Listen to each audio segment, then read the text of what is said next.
Technologie. Europa verfügt bislang kaum über eigene Minen oder Verarbeitungsstätten. Das ändern wir nun mit der Umsetzung des EU-Rohstoffgesetzes. Doch die aktuelle Lage zeigt, wir müssen schneller und entschlossener handeln, auch mit kurzfristig wirksamen Maßnahmen wie besserer Sammlung, gezieltem Recycling und gegebenenfalls eigenen Exportstopps.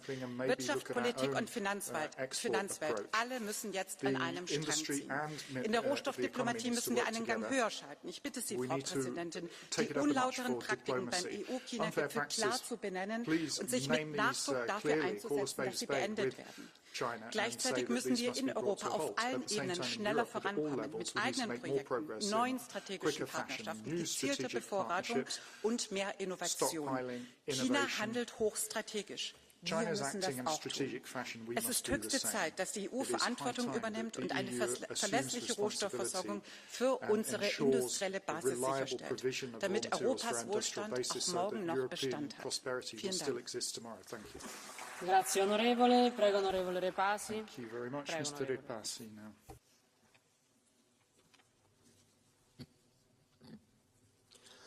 Sehr geehrte Frau Präsidentin, Frau Kommissionspräsidentin, liebe Kolleginnen und Kollegen! 300 Milliarden Euro lautet das Handelsdefizit zwischen der EU und China. Sind chinesische Waren unter fairen Wettbewerbsbedingungen tatsächlich so viel besser als europäische? Wohl kaum. Denn unsere Unternehmen stoßen in China auf Marktzugangshürden, auf unfaire Subventionen, die fairen Wettbewerb unmöglich machen und auf eine politische Führung, die wirtschaftliche Macht als Druckmittel einsetzt. China fordert Respekt, zu Recht, aber verweigert Gegenseitigkeit zu Unrecht. Das ist dann keine Partnerschaft, es ist ein Ungleichgewicht. Partnerschaft bedeutet Gegenseitigkeit, Transparenz und Respekt. Und Respekt vor unserer politischen Kultur bedeutet auch, dass gewählte Vertreter für ihre freie Meinungsäußerung nicht mit Sanktionen belegt werden dürfen. Ich fordere daher die Aufhebung der chinesischen Sanktionen, sowohl gegen den ehemaligen Europaabgeordneten Reinhard Bütikofer als auch gegen unsere Kollegen in den nationalen Parlamenten. Das wäre ein klares Signal und ein wichtiger Schritt hin zu echter Partnerschaft.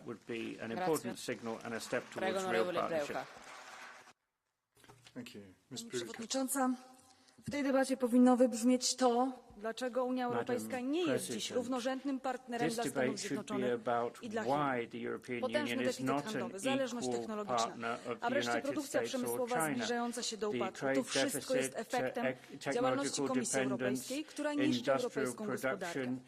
Wymuszacie na państwach członkowskich inwestycje w OZE czy samochody elektryczne, czym doprowadziliście do uzależnienia się w zakresie metali i ziem rzadkich od Chin. I dzisiaj Chiny wykorzystują swoją dominację, aby ograniczyć suwerenność Europy. Zielona ideologia, upadek europejskiego przemysłu, chory plan w postaci redukcji emisji gazów cieplarnianych o 90% do 2040 roku, walka z paliwami kopalnymi. To wszystko jest przeciwieństwem polityki, którą prowadzą Chiny i Stany Zjednoczone. Dziś nie ma twardej i stanowczej polityki handlowej opartej o interesy państw członkowskich. Najwspanialszy kontynent pod waszymi rządami stanie się za chwilę symbolem upadku, biedy i braku bezpieczeństwa. Dziękuję. Grazie onorevole, prego onorevole Marchal. Thank you, Ms. Marchal. Chers collègues, dans les années 90, les pays européens ont abandonné l'extraction et le raffinage des métaux critiques. 30 ans plus tard, faute de vision stratégique, les Européens se trouvent dans une délicate situation de dépendance à l'égard de la Chine. 60% de l'extraction minière mondiale de terres rares et 92% de leur production raffinée viennent de la Chine, et Pékin couvre plus de 90% de nos besoins. Toute restriction d'exportation dans ce domaine fait peser de lourds risques sur nos industries et notre défense. Alors, face aux défis que nous pose la Chine, 5 axes prioritaires doivent guider notre politique. 1. Réduction de l'utilisation des terres rares si des alternatives fiables existent. 2. Diversification des partenariats dès lors que l'agriculture européenne n'est pas une monnaie d'échange, ce qui serait totalement inacceptable. 3. Recherche et exploitation de nouveaux gisements européens. 4. Développement des filières de recyclage. 5. Relocalisation des capacités de raffinage.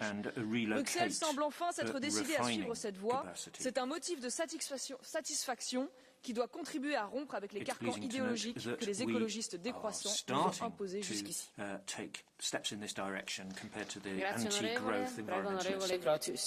Thank you, Mr. Grotto. Chair, dear Commissioner, Europe faces dual coercion from US tariffs, yes, but far more dangerously from China's strategic chokehold on rare earth exports.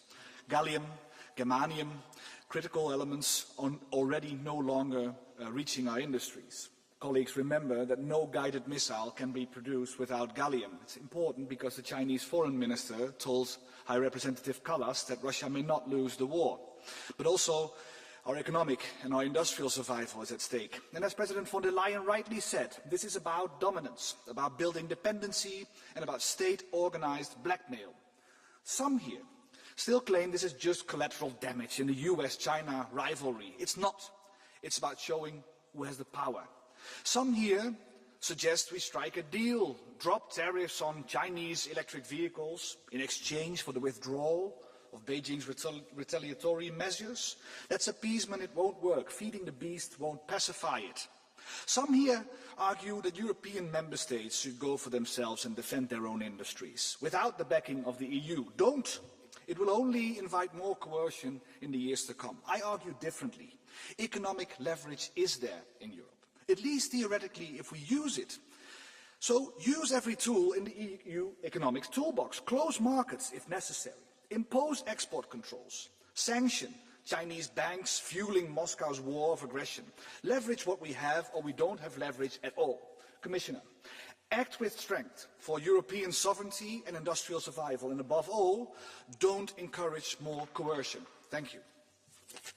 Grazie onorevole. Prego onorevole Gregorova. Thank you very much, Ms. Gregorova. Dear colleagues, Council, Commission, the upcoming EU-China summit is more than a diplomatic event. It is a test of Union's credibility. We often hear, and we've heard it today from the Commission, that the EU should engage with China as an equal partner, but it's time we actually behave like one. We allow our markets to be flooded with heavily subsidized Chinese goods and also allow blocking our companies entering Chinese market, undermining them. And, most gravely, we ignore China's support for Russia's war of aggression in Ukraine.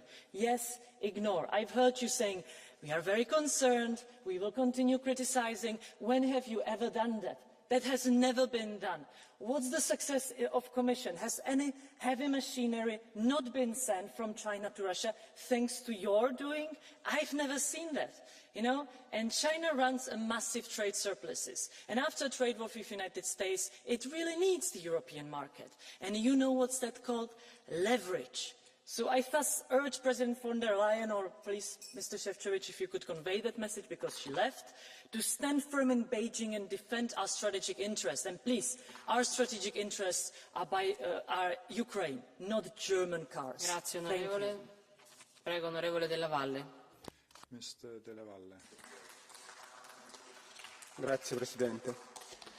Ieri la Presidente von der Leyen in quest'Aula ha dichiarato che nelle relazioni con la Cina si intendono tutelare gli interessi dei paesi dell'Unione Europea. Ecco, sono 6 anni che i cittadini europei attendono che si inizi davvero a difendere i loro interessi, invece di pensare a quelli degli Stati Uniti o delle multinazionali come Pfizer e Rare Metal. Gli scambi commerciali tra l'Unione Europea e Cina valgono circa 720 miliardi di euro l'anno. Le esportazioni verso la Repubblica Popolare sono cresciute del 50% quest'anno e il potenziale di crescita è enorme. Tuttavia, quando si parla della Cina o di altri paesi non allineati agli interessi statunitensi, si utilizza sempre un linguaggio conflittuale, semplificando la realtà in termini di amici e nemici. Ecco, perché sostenere la guerra commerciale avviata da Trump dovrebbe significare difendere gli interessi dei cittadini europei? Come si può ignorare l'importanza dei mercati dei paesi BRICS, ad esempio, per le imprese europee, o soprattutto il ruolo fondamentale che la Cina può svolgere come attore di mediazione nei conflitti in cui ci avete trascinato, come in Ucraina, ma anche in Medio Oriente? Ecco, allora si abbia una volta un sussulto di dignità, si riconosca che il mondo sta cambiando e diventa sempre più multipolare, si tutelino davvero gli interessi dell'Unione Europea e si lavori per la cooperazione e per la diplomazia, e non per gli interessi di un mondo destinato a scomparire insieme a chi lo sta rappresentando.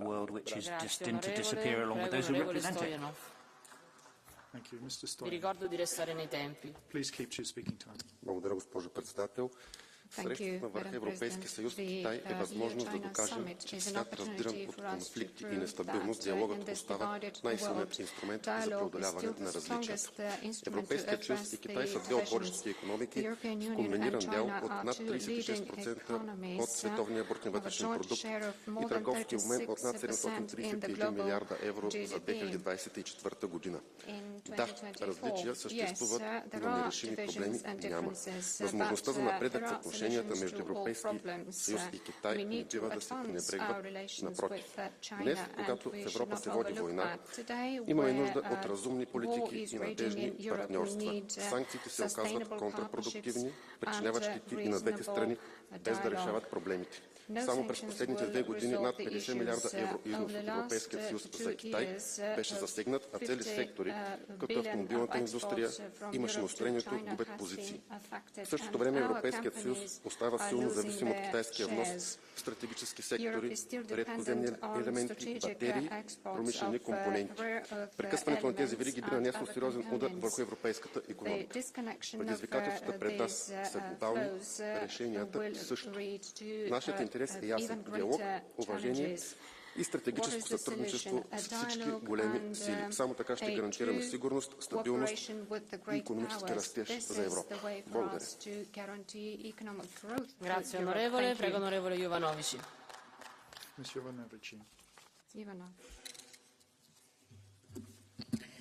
Mulțumesc. Da, chiar mă întrebam dacă doamna Ursula von der Leyen o să aibă și bunul simț și respectul față de toți europarlamentarii care vor lua cuvântul, dar și curajul de a mă privi în ochi după intervențiile sale directe la alegerile prezidențiale din România, unde eu am fost interzisă la solicitarea dânsei. Vorbiți despre China. Sunt avocat și lucrez de 30 de ani cu chinezii. Vă este frică de ei pentru că nu-i cunoașteți. Vreți să vă duceți la summit și să vă luați de China, că e prietenă cu Rusia? E prietenă cu Rusia dintotdeauna. Face parte din BRICS. Asta nu înțelegeți. Noi facem parte din NATO. Eu aș prefera să facem parte din BRICS, pentru că este mult mai interesant BRICS-ul și mult mai respectuos. Vreți să vorbiți despre Taiwan? Mare greșeală. Vă duceți să discutați, vă spun eu ce s-a discutat la misiunea diplomatică a Chinei când i s-a reproșat despre Taiwan. A spus că așa cum Germania s-a unit, așa trebuie să se unească și ei. Vreți să vorbiți despre drepturile omului?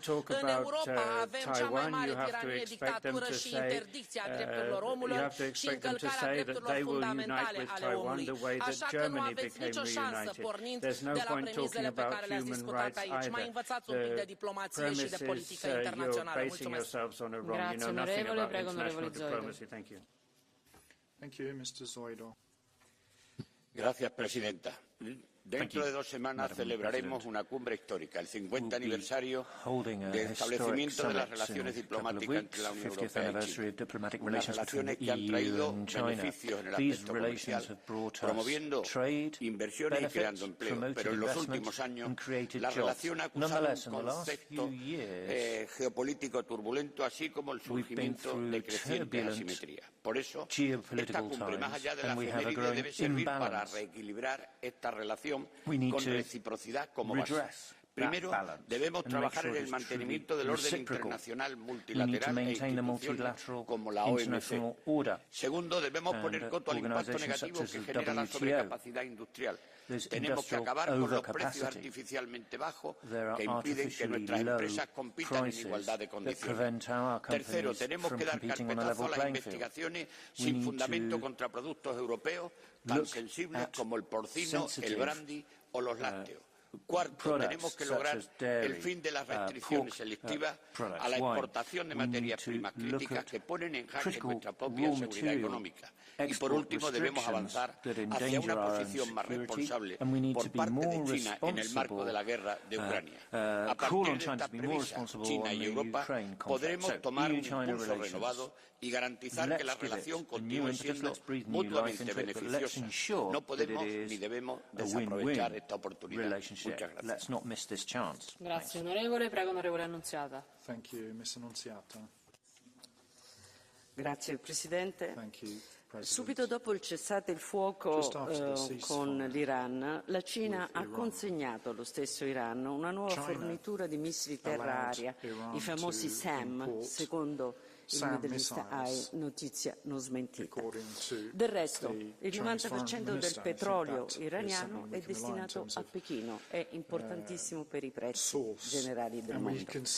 Tutto questo per dire che la Cina non è la nazione benigna interessata solo al commercio. Non possiamo illuderci, la Cina è interessata come tutte le grandi potenze anche alla guerra, del resto non c'è miglior protezionismo economico che quello di avere un forte apparato militare. Dunque, questa è la ragione vera per riaprire il dialogo con la Cina. Dobbiamo capire che cosa sta succedendo in quel paese.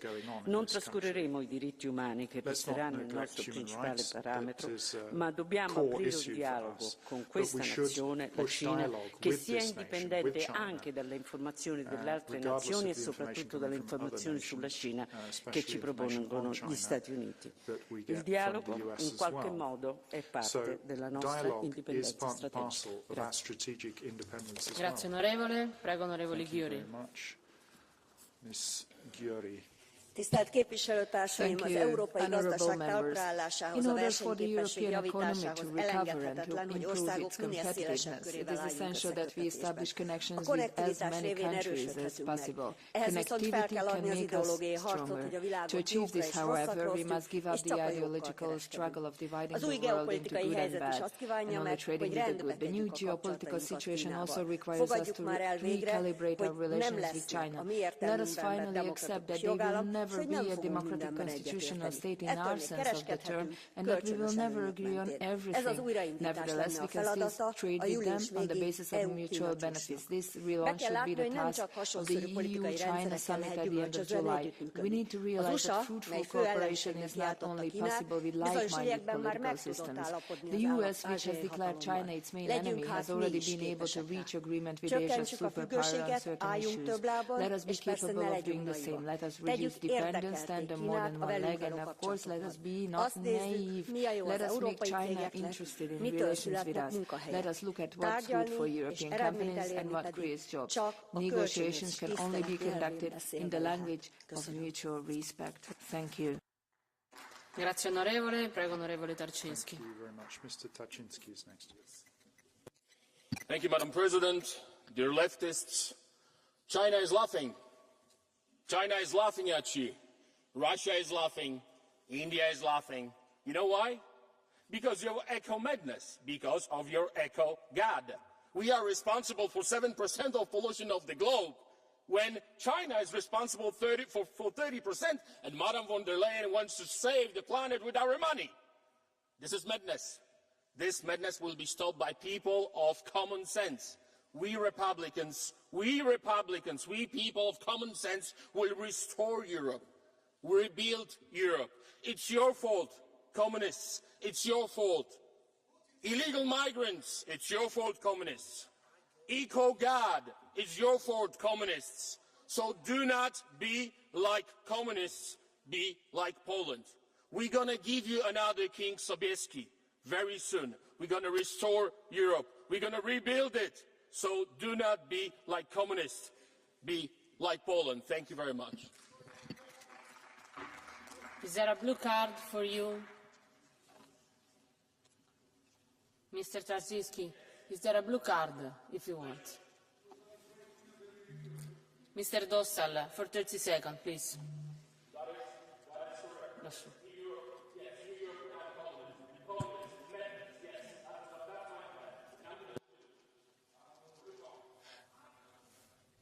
Dear colleague, I would like to ask for a clarification. You speak against communists, but I'm not aware of communists liquidating the steel industry, liquidating the car industry, liquidating the pharmaceutical industry.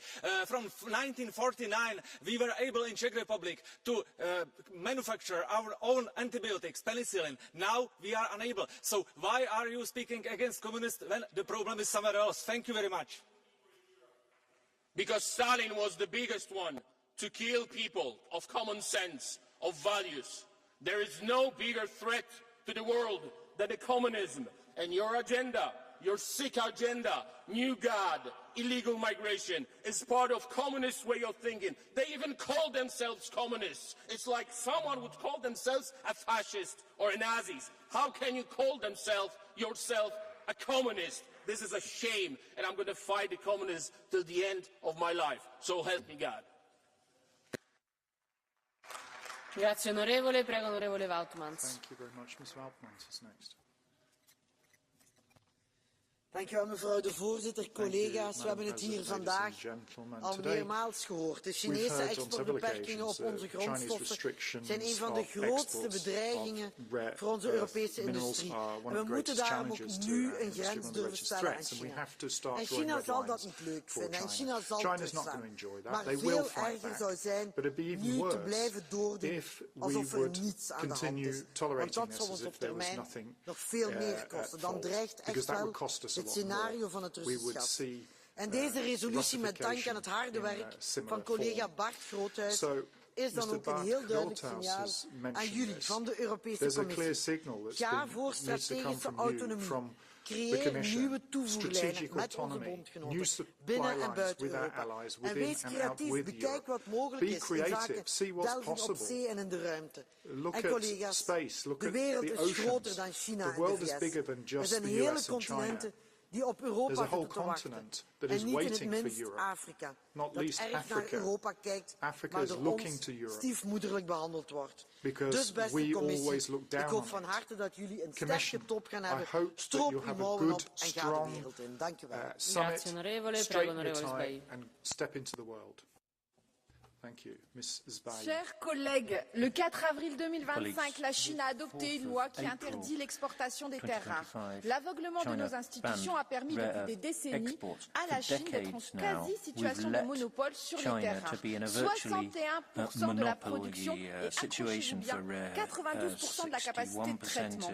Vous nous placez donc devant un choix cornélien. D'un côté, faire des accords opaques avec un dealer que nous avons nourri depuis des décennies, ignorant ainsi le cri des travailleurs de l'industrie sacrifiée. Et d'un autre côté, ne rien céder à la domination, à la dépendance et au chantage, et je cite ici Ursula von der Leyen lors du G7, c'est une évidence. Il n'y a rien à dealer avec ceux qui ont réduit en esclavage le peuple ouïghour, qui nie l'autodétermination des peuples, rien à dealer avec les pratiques commerciales douteuses. Et il y a une voie pour cela, c'est l'autonomie stratégique, pas celle de la course à l'extractivisme néocolonial, non, celle de la planification économique, écologique, de la sobriété des usages, de l'économie circulaire, de la protection des travailleurs et des consommateurs. Aucun secteur ou pays ne doit être sacrifié. L'Europe est forte lorsqu'elle est unie et démocratique, indépendante et stratégie d'influence de la Chine. Merci. Grazie onorevole, prego onorevole Saramo. Thank you. Mr. Saramo. Dear Chair, China has shown with raw materials that we are dangerously dependent on it. But China is also dependent on us. When Trump's United States openly attacks both the EU and China, it would be tempting to leave the US to fight with itself. However, China shows every day that it cannot be trusted by supporting Putin's Russia to kill the people of its neighboring countries. Nor must we turn a blind eye to China's own shocking human rights violations, for example in Xinjiang. Since our destinies are intertwined in many ways, China cannot and should not be isolated. However, all strategic dependencies must be broken and the support for killing must end. The EU must also look in the mirror. To be credible in the world stage, Europe itself must stop supporting the genocide in Palestine. Now we are considered hypocrites, and for a good reason. Thank you. Ms. Lexman.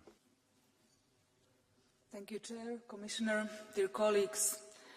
Current export control on several minerals is yet another example of the toolbox China uses for its political purposes. Misusing its dominance over rare earth and deliberately causing disruptions in the supply chains is a part of China's trade strategy, which allows them to maintain global dependencies. This puts in danger our car producers, but also healthcare, defence or our energy sector. I expect that the Commission formally raises the issue of unjustified export controls with the WTO and also uses the anti-coercion mechanism the EU has at its place. It is also high time to accelerate the implementation of the Critical Raw Materials Act we agreed upon about 2 years ago. Finally, the upcoming EU-China summit is an opportunity for the EU to raise the dependencies and firmly defend the interests of our industry, our citizens, and also defense of human rights worldwide, but also particularly in China. Thank you. Mr. Lange. Dankeschön, Frau Vorsitzende, Frau Ministerin, Herr Kommissar, liebe Kolleginnen und Kollegen. Jüngst hatte ich eine Diskussion mit einem Vorsitzenden eines großen Unternehmens, der mir sagte, gegenüber China waren wir etwas naiv. Da habe ich ihm gesagt, wir waren nicht naiv, das war wirtschaftspolitische Strategie. Die Lohnkosten waren gering und vor allen Dingen die Umweltauflagen waren gering. Deswegen sind die Verarbeitung von Rohstoffen zurzeit alle in China. Lithium, 70% wird in China verarbeitet, obwohl es da nicht gewonnen wird. Also ich glaube, diese Frage ist eine Frage, die an uns gerichtet ist, wie wir stärker souverän werden können, wie wir stärker andere Zulieferer bekommen aus anderen Ländern und diese Abhängigkeit, die auch von uns verschuldet worden ist, gegenüber China abbauen. Und natürlich werden wir gegenüber China einfordern, dass sie fair den Regeln der WTO entsprechend sich verhält. Und insofern muss die Lizenzgebühr, das Verfahren gegenüber kritischen Rohstoffen abgebaut werden. Und das muss Ziel des Gipfels im Juli sein. Dankeschön. Mr. Lange, is there a blue card for you? Okay. Please, Mr. Sieber. For 30 seconds. Thank you, Ms. Vice President. In accordance with Rule 178 of the procedure of the European Parliament, I would also like to ask you for the possibility to react to the reply that Mr. Lange gives to me right now. Vielen Dank, Herr Kollege, dass Sie die blaue Karte akzeptiert haben. Meine Frage wäre, was man Ihrer Ansicht nach denn tun kann, wenn China sich nicht darauf einlässt, diese Praktiken, die wir ja hier mit großer Mehrheit kritisieren, tatsächlich dann wieder sein zu lassen. Also wie gehen wir in Zukunft vor, wenn wir da nicht zu einer Übereinstimmung kommen? Glücklicherweise, lieber Kollege, haben wir in den letzten Jahren den Werkzeugkasten deutlich vergrößert und verbessert. Wir haben das internationale Procurement-Instrument geschaffen, was wir jetzt anwenden. Wir haben Foreign Subsidies-Instrument angepasst, das wir auch anwenden und das dazu geführt hat, dass die Wettbewerbsbedingungen deutlich verbessert worden sind. Und wir haben das Anti-Coercion-Instrument auch noch in der Tasche, sodass, wenn wir wirklich politischen Druck erleben, wir auch das als Gegenmaßnahme machen können. Und natürlich Klagen bei der WTO werden wir auch machen. Auch mit einem Partner kann man in aller Deutlichkeit, wenn der Partner unfair spielt, die Maßnahmen, die man hat, nutzen. Please, Mr. Sieber, for your reaction. Mr. Lange, you have to wait here. Sorry. Vielen Dank, Herr Kollege, für diese Ausführung. Ich kann Ihnen da nur zustimmen. Ich glaube, das Entscheidende an dieser Sache ist, allein von den ganzen Sachen, die Sie gerade genannt haben, ich persönlich kannte davon ungefähr die Hälfte. Ich denke, der durchschnittliche Bürger, die durchschnittliche Bürgerin der Europäischen Union kennt so gut wie gar keins davon. Ich denke, umso wichtiger ist es hier, dass wir diese Instrumente, dass wir die Möglichkeiten, die wir haben in diesem Wettbewerb, in dieser Rivalität der Bevölkerung auch ausreichend erklären, damit die nicht das Gefühl haben, dass die Chinesen uns den ganzen Tag nur auf der Nase rumtanzen. Otherwise, people have the impression that the Chinese are leading us by the nose. Grazie. Onorevole, prego, onorevole Tovaglieri. Thank you. Ms. Tovaglieri. Presidente, Commissario, la Commissione europea è riuscita a distruggere l'economia del nostro Paese, ma di certo ha reso ricca l'economia della Cina. Infatti, a causa dell'elettrificazione e della transizione ecologica forzata, siamo del tutto ormai dipendenti da un paese comunista e non certamente democratico. E mentre noi ci impantaniamo nei Green Deal tra vincoli, divieti e burocrazia verde, la Cina ci ha invaso di merci prodotti senza rispettare alcuna regola. Ci ha rubato la proprietà intellettuale e i nuovi brevetti tecnologici. E nel mentre scava, raffina e vende al prezzo che vuole le materie prime, quel prezzo che oggi, guarda caso, sta alzando. Indovinate chi pagherà il conto definitivo? Noi. Ecco che il paradosso quindi è servito, vogliamo le auto elettriche, le pale eoliche, le batterie, ma ci rifiutiamo di cercare o di produrre le materie necessarie per costruirle in Europa. Quindi dobbiamo capire che è già troppo tardi e si deve invertire la rotta, altrimenti dalla transizione verde in realtà rimarremo soltanto al verde. Grazie onorevole, prego onorevole Colz.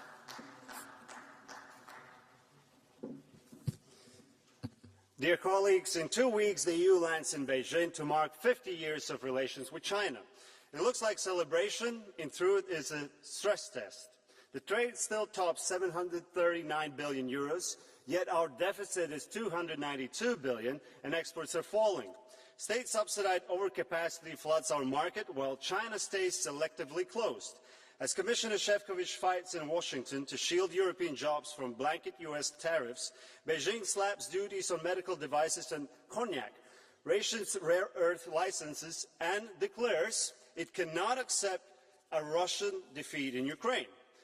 Treat the summit as business as usual, and we tell Washington and Moscow that Europe swaps security for cheap batteries.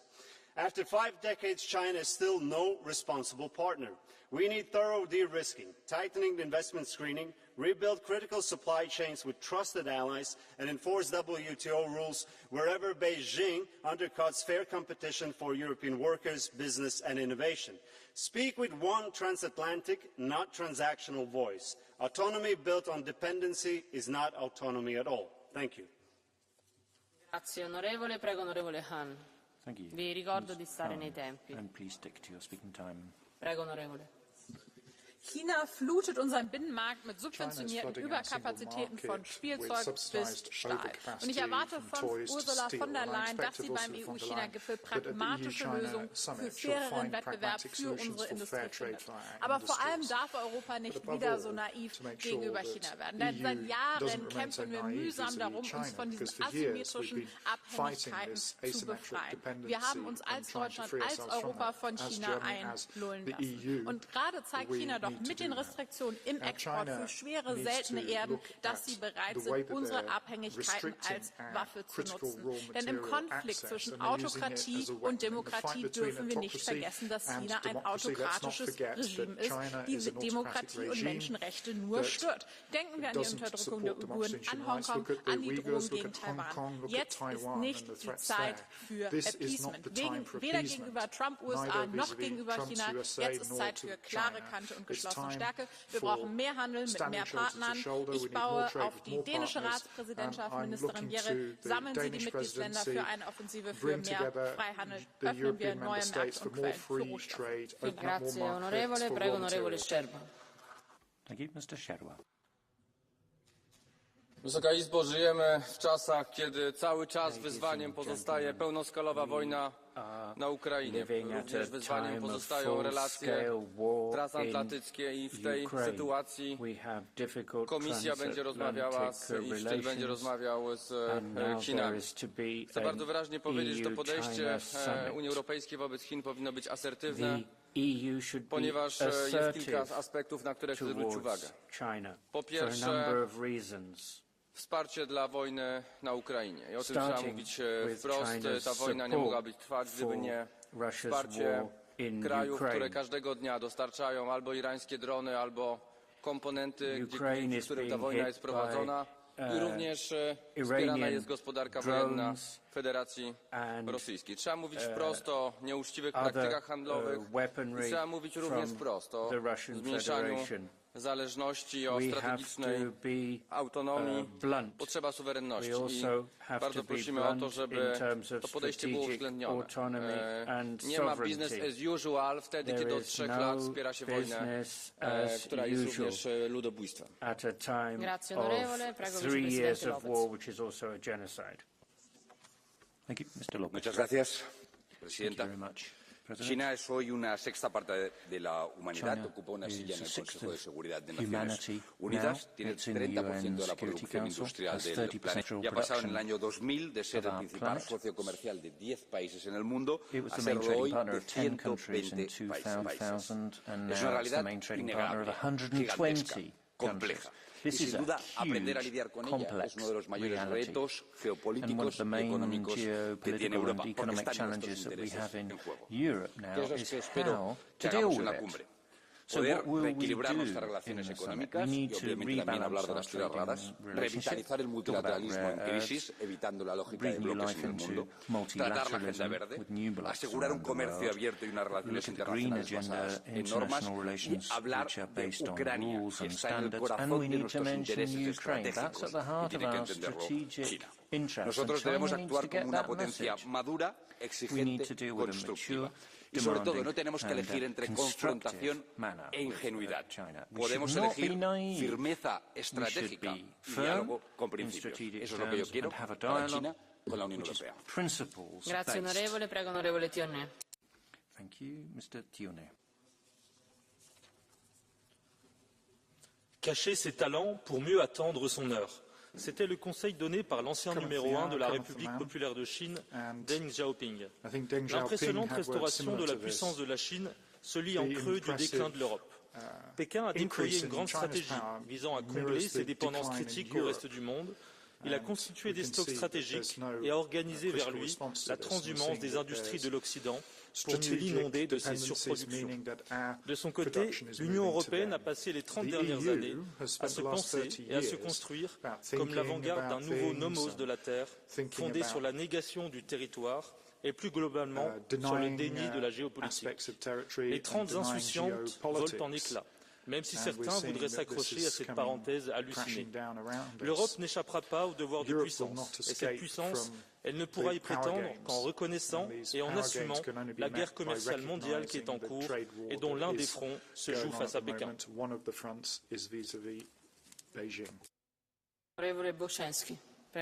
Thank you, Mr. Boshinsky. Szanowna Pani Przewodnicząca, Szanowni Państwo, ta debata pokazuje, że szanowna biurokracja i szanowna większość w tej Izbie odleciała w kosmos bez pomocy rakiety Ilona Muska. O czym my dyskutujemy? Szanowni Państwo, w roku 2005 nominalne PKB Chin wynosiło 2,3 biliona dolarów. Za to krajów Unii Europejskiej 13. Byliśmy 5 razy bogatsi od Chin. A w tym roku po raz pierwszy nominalne PKB Chin będzie wyższe niż Unii Europejskiej. Zawdzięczamy to waszej absurdalnej, nonsensownej polityce gospodarczej, którą uprawiacie od lat. Zawdzięczamy to Ursuli von der Leyen. Zawdzięczamy to Zielonemu Ładowi. Zawdzięczamy to biurokracji. Zawdzięczamy to socjalizmowi, który panuje w tej Izbie. I dlatego, że uczyniliście z Unii Europejskiej skansen, z kontynentu, który 100 lat temu, 50 lat temu był jednym z najbogatszych i najsilniejszych, zasługuje Ursula von der Leyen na dymisję, czego oczekujemy w tym tygodniu. Dziękuję bardzo. Grazie onorevole, prego onorevole Becker. Thank you, Mr. Baker. Mevrouw de voorzitter, beste leden van de commissie, collega's. We spreken hier in dit halfrond vaak over strategische autonomie als het gaat over onze defensie, als het gaat over onze voeding, als het gaat over onze medicijnen. En telkens is de boodschap: we moeten de touwtjes meer in eigen handen kunnen nemen om onze burgers in de toekomst te kunnen beschermen. Wel, dat geldt ook voor kritische grondstoffen. Zonder soms goed en wel te beseffen zijn zij de onzichtbare motor geworden van onze samenleving. Want zonder kritische grondstoffen geen smartphones, geen elektrische wagens, geen windmolens. En net voor die kritische grondstoffen zijn we ongelooflijk afhankelijk van China. 90%. En dan spreken we dus eigenlijk niet over louter handelsonevenwicht. Nee, dan gaat het over een strategische zwakte. Een strategische zwakte die China gebruikt. Want China bepaalt of en op welke manier kritische grondstoffen gebruikt kunnen worden en mogen worden in Europa. Wel, dit is onaanvaardbaar. Tijdens de aankomende Europese-Chinese top kan het geen business as usual zijn. Europa mag niet de speelbal worden van Beijing. en moet daarom wat de kritische materialen betreft op tafel kloppen, zoals u net gedaan heeft, mevrouw de voorzitter. Grazie onorevole, prego onorevole Fuglsang. Thank you. Mr. Fuglsang. Kommissær, minister, kære kollegaer. Kina er en vigtig samarbejdspartner for Europa, en vigtig handelspartner og også en samarbejdspartner i forhold til at løse nogle af de store udfordringer, som for eksempel klimakrisen. Men vi må samtidig indse, at vi har ført en naiv Kina-politik, hvor vi har gjort os afhængige af det store rige i midten. Vi har solgt kritisk infrastruktur. Grækenland har solgt sin største havn til Kina, Athens havn, Piraeus. Vi har gjort os afhængige af kritiske råstoffer, sjældne jordarter fra Kina. Vi har gjort os afhængige af deres teknologi på den grønne omstilling. 95% af de solceller, der sættes op i Europa i dag, de kommer fra Kina. Vi bliver nødt til at gøre os uafhængige. Det må være det, vores Kina-politik består i. Skal vi ikke give hinanden håndslag på, at vi fremover ikke sælger kritisk infrastruktur til Kina, at vi beholder det i Europa, og at vi gør, hvad vi kan for at gøre os uafhængige, når det kommer til den kritiske teknologi. Det vil være en god start. Tak for ordet. Grazie onorevole, prego onorevole Cugna. Muito obrigado, Sr. Presidente. A União Europeia tem de ser mais firme e agir rapidamente perante a China. Setores vitais como o têxtil, metalurgia, plásticos, automóvel, citando apenas alguns, vivem uma crise sem precedentes. Enquanto as empresas europeias cumprem regras sociais, laborais e ambientais justas e exigentes, as empresas chinesas aproveitam-se das falhas das nossas leis ou ignoram-nos por completo. Com subsídios do Estado, abuso das exceções mínimas, falta de reciprocidade no acesso ao mercado chinês, entre outros, a concorrência desleal que fecha empresas, muitas delas pequenas e familiares, que elimina empregos na Europa e que tira recursos e impostos essenciais para financiar o nosso modelo social. Como pretendemos falar de competitividade se permitimos que as nossas empresas sejam arrastadas por práticas injustas? Passou o tempo das palavras. Precisamos de ações firmes e concretas para defender quem gera emprego, paga impostos e sustenta o nosso modelo europeu que tanto valorizamos. Muito obrigado. Then we'll be in a stronger position to defend our own values. Monsieur le Commissaire, la Présidente l'a rappelé, on a de profondes divergences avec la Chine, liberté fondamentale, soutien à la Russie, pratiques économiques déloyales, monopole, notamment en matière de première critique, sanctions contre des députés. Mais la Chine est un acteur global incontournable. Et il serait irresponsable de freiner le dialogue avec Pékin. Bien entendu, l'Union européenne doit défendre ses valeurs, affirmer ses intérêts tout en intensifiant un dialogue honnête, sans donner l'impression de faire la leçon et en pleine compréhension mutuelle. Mais Monsieur le Commissaire, je pense aussi qu'il faut être ferme et montrer à la Chine que l'Union européenne est un vaste marché et que si nous nous bloquions, nous pourrions entrer dans un cercle qui soit un cercle véritablement négatif, bien sûr pour nous, mais également pour la Chine. Et je vous invite vraiment à rétablir un dialogue renouvelé avec les Chinois. Grazie onorevole, prego onorevole Prego onorevole. Dear colleagues, my first message. Engagement policies and economic dependence on autocratic regimes are dangerous. This is exactly what happened to us with Putin's Russia. Let's not make the same mistakes. Second, the EU-China Trade and Investment Agreement cannot be ratified until China stops its economic coercion against EU member states. China's economic coercive actions against Lithuania and the EU back in 2021 grossly violated the legal norms of the World Trade Organization.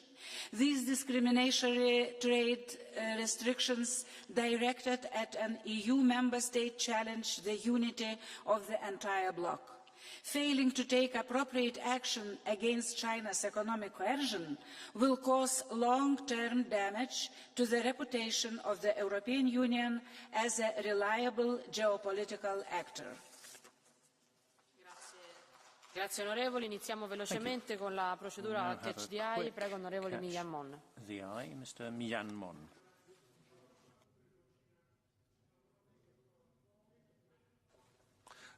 Gracias, Presidenta. La próxima cumbre con China es una buena ocasión para abordar al más alto nivel asuntos bilaterales y globales. La relación bilateral no pasa por un buen momento. Tenemos un enorme y creciente déficit comercial, en buena parte debido a las dificultades de nuestras empresas para acceder al mercado chino. Una China que además bloquea nuestro acceso a minerales críticos, mientras sus empresas se benefician ampliamente de nuestro mercado. Debemos exigir en la cumbre un campo de juego equilibrado y también avanzar en la diversificación hacia otros mercados, mientras continuamos el de-risking. La cumbre será también una gran oportunidad para tratar retos globales, cambio climático, pandemias, crimen organizado y narcotráfico, pesca ilegal y, desde luego, la paz. Es decepcionante la cooperación sin límites de China con Rusia. China debe contribuir activamente a la paz, no ayudar al agresor. Y también debemos vigilar que nuestras exportaciones a China de material de doble uso no acaben convertidas en armas rusas. Termino, vivimos en un mundo muy complejo. China, como gran potencia, debe asumir sus responsabilidades globales. En la cumbre debemos insistir en este punto y también avanzar para corregir los desequilibrios. Gracias. Prego, onorevole Grappini. Thank you, Ms. Grappini.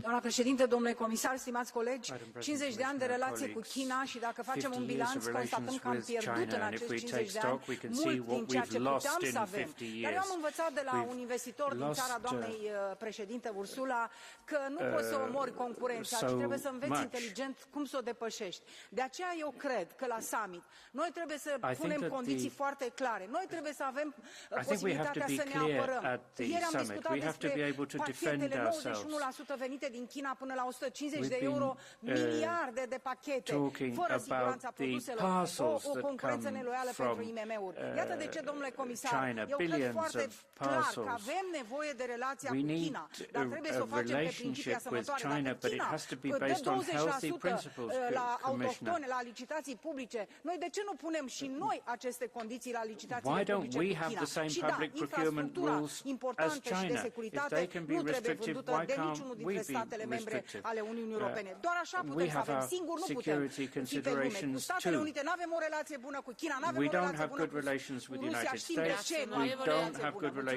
Grazie onorevole, prego onorevole Timpinen. Vi chiedo di stare nel minuto perché siamo molto stretti con i tempi. Grazie. Please stick to 1 minute because we have very limited time. Madam President, it's hard to believe that some politicians call for reducing dependency on the United States, our closest ally, while simultaneously pushing for closer ties with China. A regime that systematically violates human rights, oppresses minorities, and steals European technology is a serious security threat. The balance of trade between Europe and China is already sharply in China's in favour of a communist dictatorship that has long traditions of using economic relations as a tool for political pressure.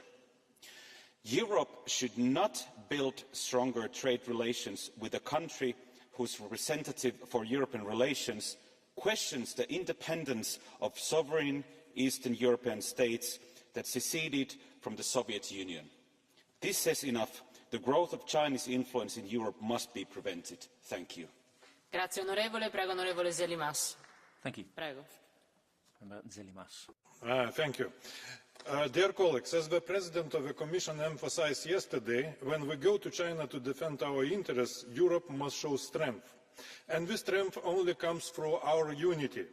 Unity must be based on our common values. Therefore, we must have in mind several important aspects. First, China's position in Russia's war against Ukraine. China's support to the aggressor cannot be tolerated. Second, inadmissibility of political, economic and diplomatic pressure on individual EU member states, for example on Lithuania. Third, inadmissibility of the use of or threat of force against the liberal democracy in Taiwan, which is freely established and developed on the same principles as ours. Fourth, stopping the destruction of the unique identity of the Tibetan people, as well as interference into their religious freedom. Fifth, seizing the grave breaches of human rights against Uyghurs in Hong Kong and elsewhere in China. Thank you. Grazie onorevole, prego onorevole Zaharia. Prego. Η Κίνα δεν είναι εμπορικός εταίρος, είναι εμπορικός ανταγωνιστής. Πρώτα, οι ευρωπαϊκές βιομηχανίες και οι πολυεθνικές μετέφεραν μαζικά την παραγωγή τους στην Κίνα για να εκμεταλλευτούν φτηνά εργατικά χέρια και πρώτες ύλες. Έπειτα η Κίνα έχτισε ναυτιλιακούς στόλους, αγόρασε λιμάνια όπως αυτό του Πειραιά, συνολικά συμμετέχει σε 10 ευρωπαϊκά λιμάνια.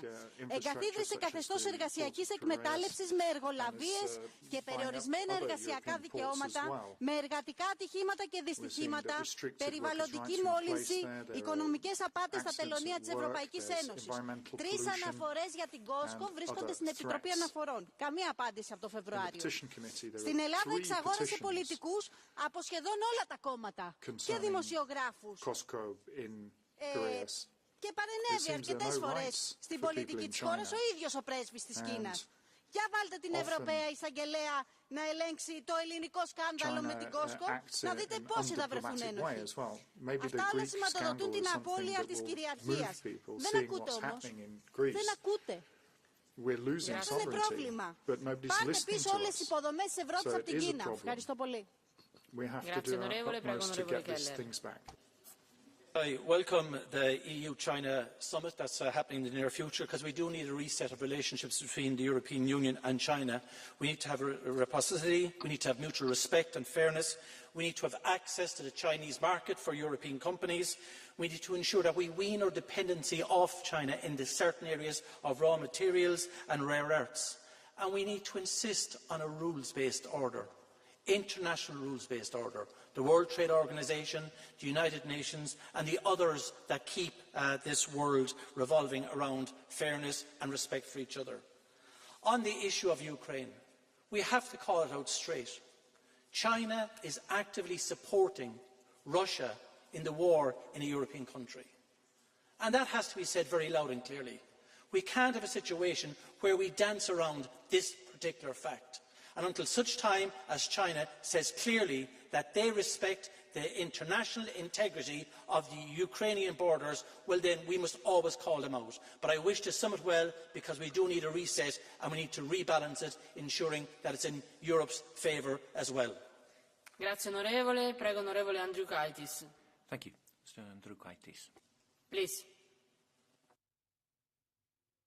Norėčiau pritarti komisijos pateiktai pozicijai ir išties paraginti, kad dėrybose, atnaujintose dėrybose būtų iškeliami tie klausimai, kurie būtų apibriežti kaip tarptautinės teisės prioriteto palaikymas visuose santykiuose. Šiuo atveju ypatingai svarbu atkreipti dėmesį Kinijos į tai, kad karas, kurį Rusija tęsia prieš Ukrainą, turi būti sustabdytas, nes tai kenkia pasauliniai tvarkai, daugiašališkumui ir tarptautinės teisės viršenybės principui.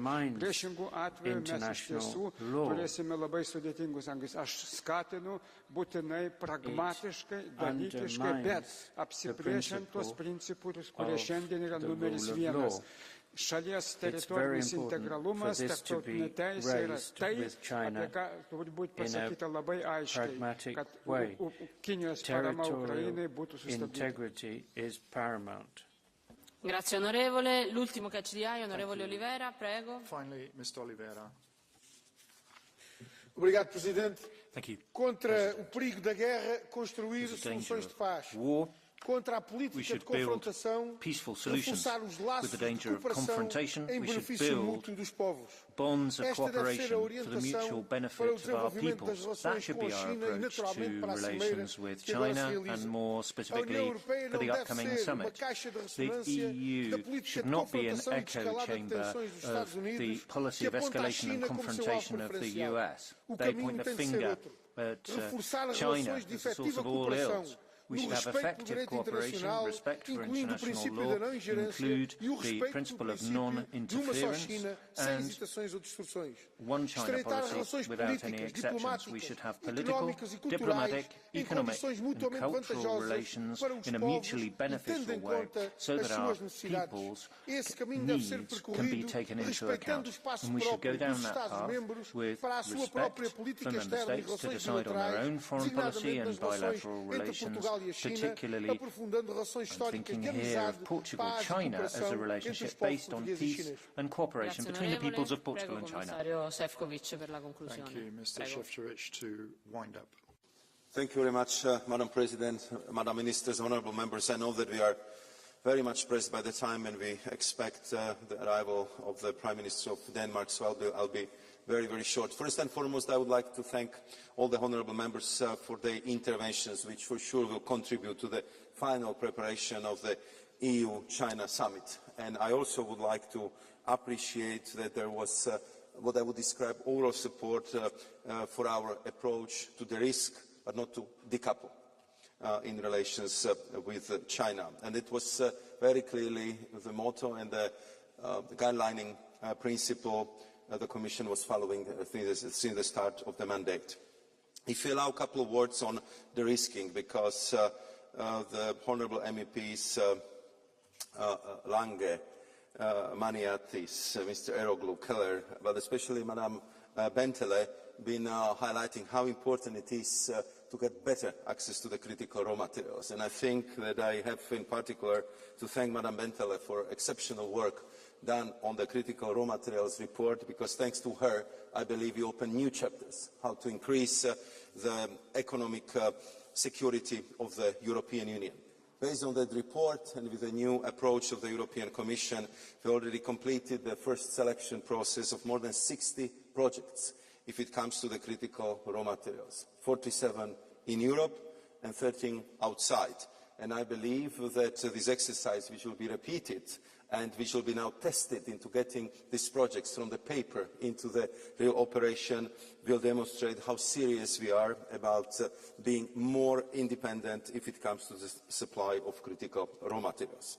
Coming back to China, I can also reassure you that all the issues you've been clearly highlighting, and be it the trade restriction in the field of agriculture, cosmetics, pharmaceutical business, or in public procurement, they are permanently raised on the technical level, but also by me in my regular interactions with the Chinese Trade Minister Wang Wentao, and that we are permanently pushing for the resolution of these issues. But to conclude, I agree with all of you that what we need in Europe is to build stronger resilience, and for that the policies which we charted together, like Net Zero Industrial Act, being stronger in getting the critical raw materials to Europe, improve our competitiveness would be the best responses to all challenges which are ahead of us. All the political issues in relation to the human rights, to the war in Ukraine, and overall global geopolitics for sure will be raised by the leaders in the summit, as it was indicated by the President of the Commission and by the representative of the Presidency. Thank you very much. Grazie Commissario. Prego, Ministro Bier per la conclusione. Prego. Minister Bier for the conclusion now, please. President, honourable members, commissioners, thank you for a good debate. Many important topics was mentioned: imbalanced trade, support for Ukraine, respect for human rights, partnerships on global issues such as climate, together with many other issues. EU-China relations are complex, as many of you said. We value the trade and economic relationship with China, but it must benefit both sides. Mr. Pascal de la Puerta from EPP, Maniatis from S&D, and Irukla from Renew, together with many of other colleagues, all mentioned trade and control of earth material. So I want to elaborate a little bit more on that issue.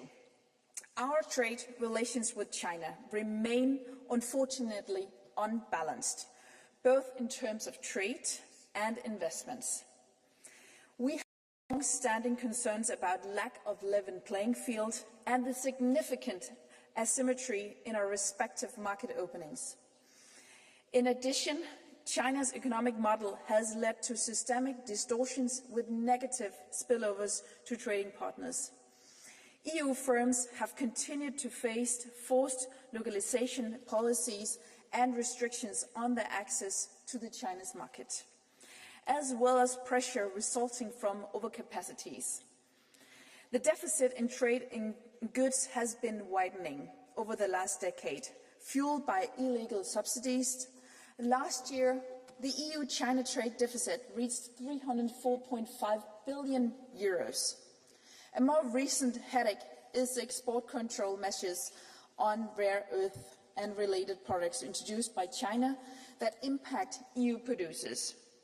The EU will continue to reduce critical dependencies and vulnerabilities, including the supply chains, and will de-risk and diversify where necessary and appropriate. We do not intend to decouple or to turn inwards. A balanced relationship built on fairness and reciprocity in our common interest. This will be the message that the EU will deliver to China at the summit, seeking to press China to concrete steps in addressing them. As regards Russia's war of aggression against Ukraine, China has spoken out in favor of peace, but we need to see actions to follow these words. Engagement and cooperation remain essential, including on human rights, as mentioned by Minister from the Greens and by many others. We are committed to working with China to improve bilateral relations and to address concerns through dialogue where possible. At the same time, we must remain firm in protecting our interests and our values. We need to find long-term solutions to tackle global challenges and ensure that the rule-based international order is upheld, with the UN Charter at the core. Thank you very much once again, and thank you for your attention. Ministro, comunico di aver ricevuto 6 proposte di risoluzione a conclusione della discussione. La discussione è chiusa, la votazione si svolgerà giovedì.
Prime Minister Frederiksen, dear Mette, dear colleagues, on the 1st of July, Denmark assumed the presidency of the Council of the European Union. And today, Prime Minister Mette Frederiksen joins us to present the presidency's programme for the months ahead. So, Prime Minister, dear Mette, welcome to the European Parliament.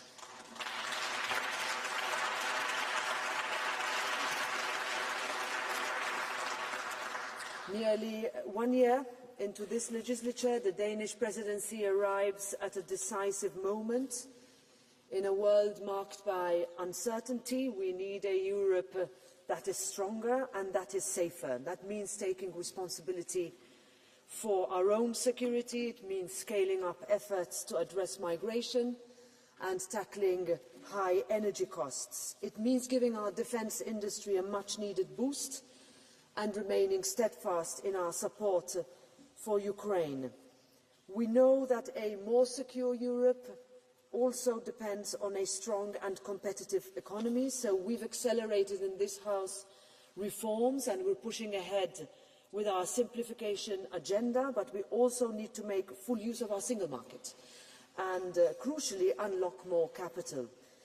Decisions must turn quickly into action, and as I'm sure you will hear, Prime Minister, in our debate today, companies need resources to grow and businesses need predictability to succeed. And Denmark gets that. You understand that security starts with strength and that strength is built through smart choices, and you're leading truly by example. Next week, the Commission will present its proposal for the next multi-annual financial framework. The Danish presidency will have a chance to show once again that commitment. Here in the Parliament, we are ready. We are already setting out our priorities, and we've done so in a resolution, and our expectations are clear. Our long-term budget needs to meet today's challenges. It must be strategic, it must be responsible and flexible enough to adapt. Dear Prime Minister, the Danish presidency's motto, "A strong Europe in a changing world," captures exactly what is needed and resonates deeply in this House. Security and competitiveness must remain the twin engines driving our work as we work together to build a stronger, smarter and safer Europe. This Parliament stands alongside you as a partner and as a friend. So, Prime Minister Frederiksen, dear Mette, the floor is yours.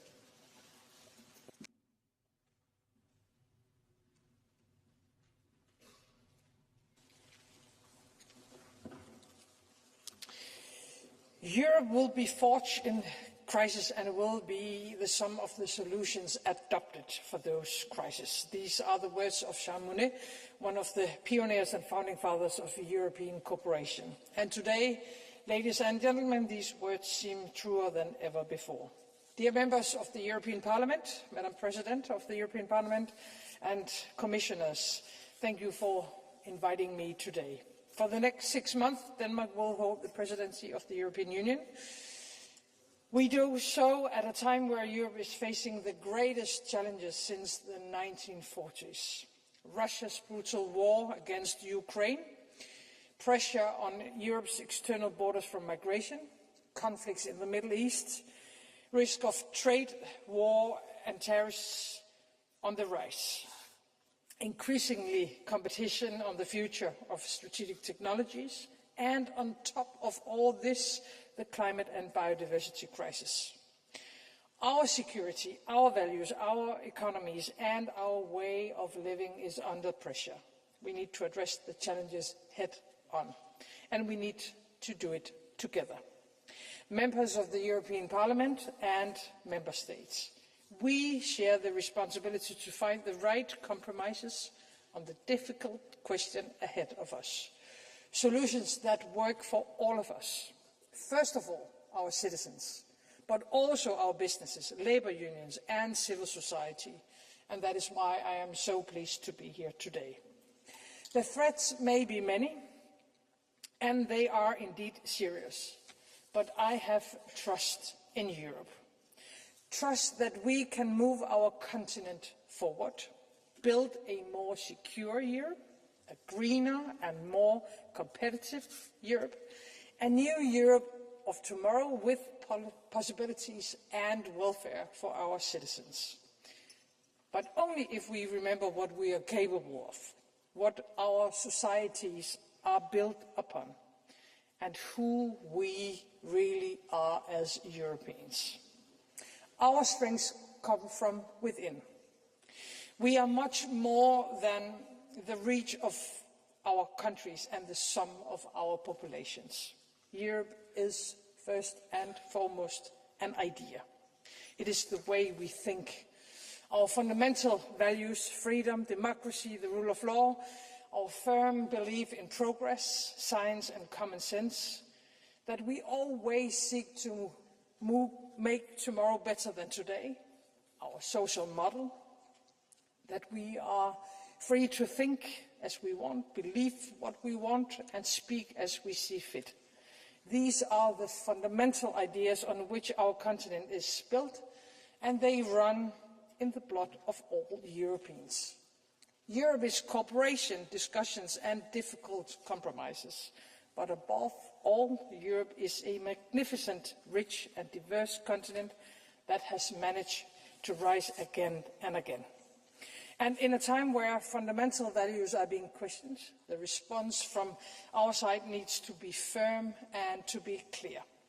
We must in every way possible be willing to protect our democracies, our freedom and rights, and our prosperity. Therefore, the Danish presidency has two overall priorities.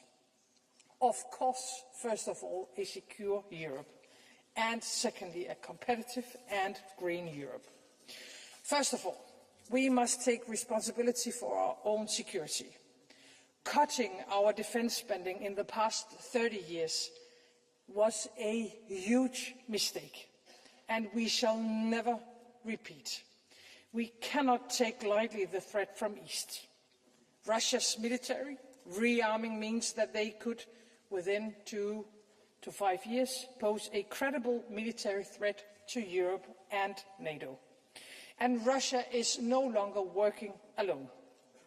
We see it in Ukraine, North Korea providing soldiers and ammunition, missiles from Iran, and military technology from China. We must act now to respond to this threat. We need to build a much stronger European defence industry. We have to invest more. Strengthening Europe's defence industry is an absolute top priority. And we have to be able to defend ourselves by 2030 at the latest. We support an ambitious roadmap to get us there as outlined in the June European Council conclusions. We have made a Rearm Europe investment plan, and the Danish presidency will take forward the proposals on defence simplification and the European defence industry programme. At the same time, we have to learn from Ukraine. In a very short time, they have established an impressive defence industry, producing weapons and ammunition much faster than we can, developing advanced drones and weapons while fighting a war that is quite impressive. We have to continue our support to Ukraine in every way we can as Europeans for as long as it takes.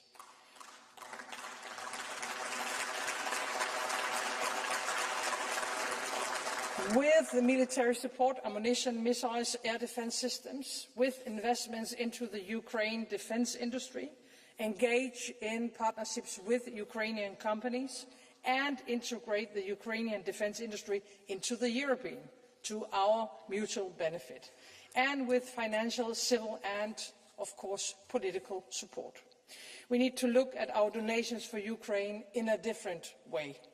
Our donations are not a gift and they are not charity. They are a direct defence of Europe, our life and our freedom. We also have to increase pressure on Russia with the toughest possible sanctions. We will drive forward the proposals to stop all import of Russian gas and to take And all these measures are interlinked, so you have to applaud once more, because we have to take the next steps in the enlargement process for Ukraine, Moldova and Western Balkans.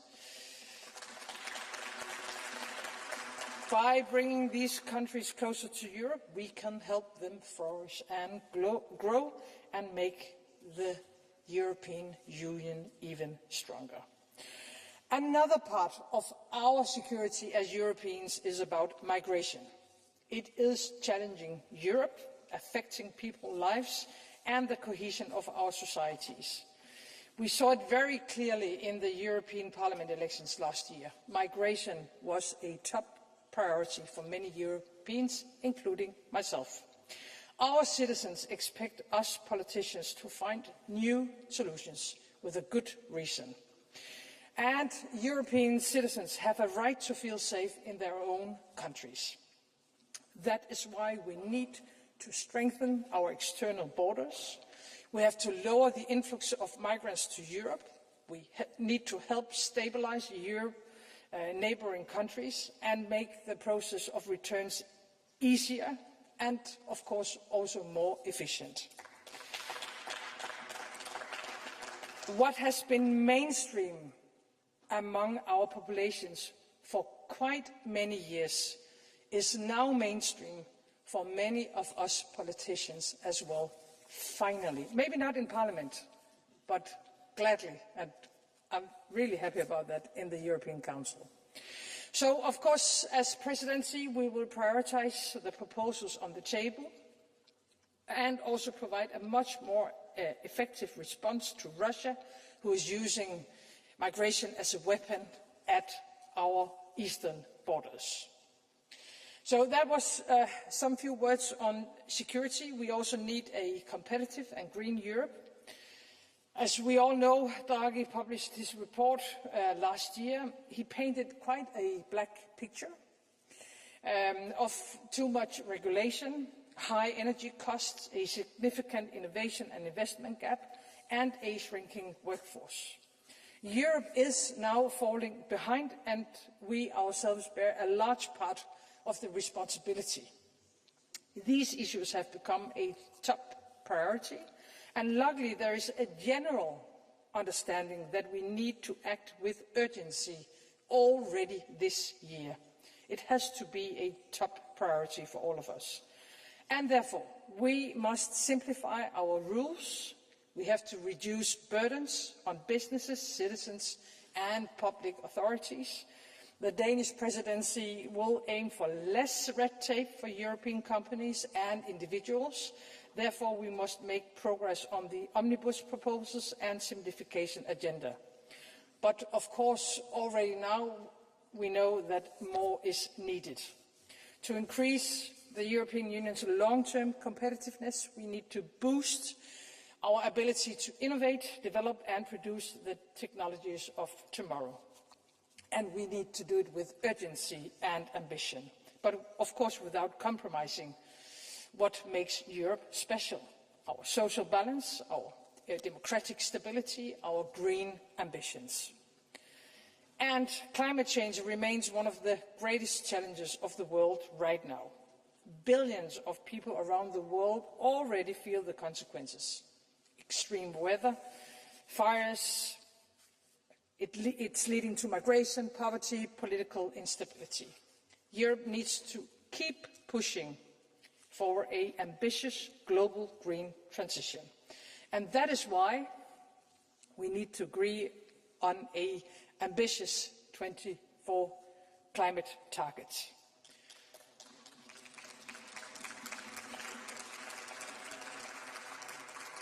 I don't see the applause coming from the whole Parliament on the whole speech. But this is important also to demonstrate that we take our climate leadership on our shoulders globally. We have to create a stable and clear political framework so businesses can be assured of our long-term direction. A just green transition, providing clean and affordable energy, new jobs and new opportunities. And it means a better future for all of us. This is a key part of our long long-term competitiveness. We have to build more of our own clean energy, more and better infrastructure, and work towards a stronger energy union.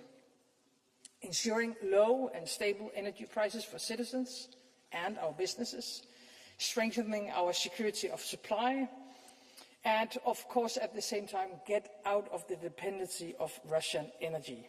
We can use our trade policy to diversify and make supply chains more robust, and while others build tariff walls, we should form new trade partnerships, get the agreement with Mercosur over the line, and push on with partnerships enabling access to critical raw materials. To enable the EU to deliver results, the Danish presidency will help set an ambitious and responsible course for negotiating the EU's next long-term budget. We have to rethink the structure of our budget. We have to make it more flexible to manage unforeseen events. We have to make it simpler, mobilize more private capital, and make it more focused on the political priorities. For me, status quo is not an option. Last time, we called the long-term budget negotiations for the most difficult. It was just after COVID-19 and Brexit. This time, I believe they will be the most important. Dear friends in Parliament, Jean Monnet also once said, anything is possible in exceptional moments as long as you're ready. We have to trust Europe, a Europe that will no longer seek shelter behind others, Europeans that are ready to stand up for ourselves and to defend ourselves. Together, we have to do it together. So we count on you, the members of the European Parliament, directly representing European citizens as co-legislators. We cannot do it without each other, of course. I hope for a great cooperation in the next 6 months.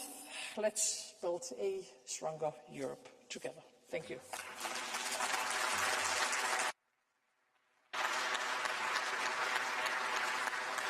Thank you very much, Prime Minister. And now I give the floor for the Commission to Maros Šefčovič.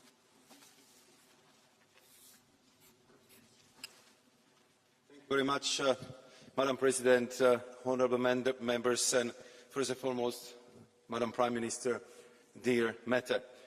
I would like to thank you for putting forward Denmark's priority for your presidency of the Council.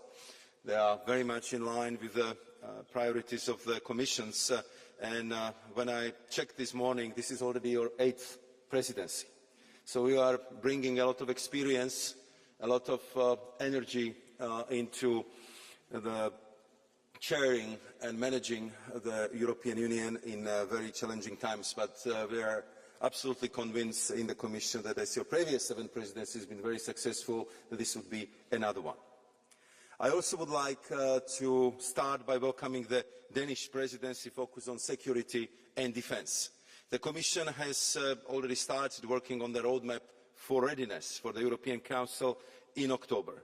And for this, we will identify capability gaps and work with the Member States on common European projects for joint procurement.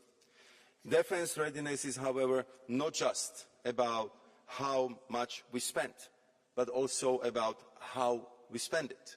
And here the Danish presidency will play a central role by ensuring the implementation of SAFE, our €150 billion joint procurement investment programme. Before the end of the year, we also aim at finalising the participation of close allies in SAFE, starting with the UK and Canada, to ensure the necessary strategic depth. In addition, we look to the Danish presidency to swiftly finalise the negotiations with this House on the European Defence Industry Programme to further strengthen Europe's defence industrial base. We also count on the Danish presidency to progress with the Defence Readiness Omnibus, which will lift barriers and build an EU-wide market for defence. Beyond this, it is important to reiterate that the security of Ukraine is also the security of the European Union. So we must maintain our financial support to Ukraine across all fronts, military, economically and politically. In that regard, we need to accelerate discussions for financial support to Ukraine in 2026 and beyond at EU, but also at the G7 level. At the same time, we continue to put pressure on Russia and will deliver the 18th package of sanctions. Furthermore, we must accelerate Ukraine's path towards EU membership by opening all negotiating clusters in 2025 once Ukraine meets the relevant conditions. We also trust that the Danish presidency will ensure the swift endorsement by the Council of the recently concluded agreement with Ukraine on the liberalisation of trade in agri-food products. On migration, the implementation of the Pact on Migration and Asylum is a top priority for us, and we look to the Danish presidency to take forward work on legislative files currently on the table, the return proposal, the safe third country concept and the safe countries of origin. Turning to the second priority, a competitive and green Europe. Here, simplification is crucial as we seek to reduce administrative burdens. We have already put forward 5 omnibus proposals that we expect to bring over €8 billion in cost savings. We have tackled some of the most pressing issues holding us back in the areas of sustainability requirements, investment, agriculture, small mid-caps and defence. Quick progress is needed to maintain the momentum and ensure that our omnibus proposals benefit our businesses. We welcome the strong emphasis that the Presidency is placing on simplification and the aim to complete negotiations with this House on the first omnibus. It is also worth reiterating that we must continue to improve the single market, our biggest asset. We count on the Danish Presidency to further the implementation of the single market strategy and conclude on customs union. I'm very glad to highlight that this afternoon, together with the Danish Presidency, we'll have a first trilogue on the deepest, most important customs reform since the customs union of the EU was established. At a time when entrepreneurs struggle to access the risk capital they need, advancing on our savings and investment union is also a must. It will serve as a vital catalyst for enhancing our economic competitiveness, as highlighted in the competitiveness compass. We also have to deliver on the Clean Industrial Deal, our flagship strategy to make decarbonisation a driver of industrial growth. Action plans have been put forward for the steel, chemicals and automotive sectors, setting out tailored actions for their specific needs. Our new state aid framework will accelerate renewables, industrial decarbonisation and clean tech manufacturing. Our efforts must be underpinned by access to affordable clean energy, so we need to progress on the Repower EU proposal, while a European grids package will be put forward later this year to speed up permitting and expand green capacity. And I know that my colleague, Commissioner for Energy, Dan Jungersen, is working very hard on all these files. We will also work closely with all of you on the amendment to the European climate law to ensure that we stay on track with our climate agenda and keep targets realistic and achievable. Third, honourable members, dear Prime Minister, looking further afield, we will continue to boost trade with our partner and further diversify our supply chains and especially grow our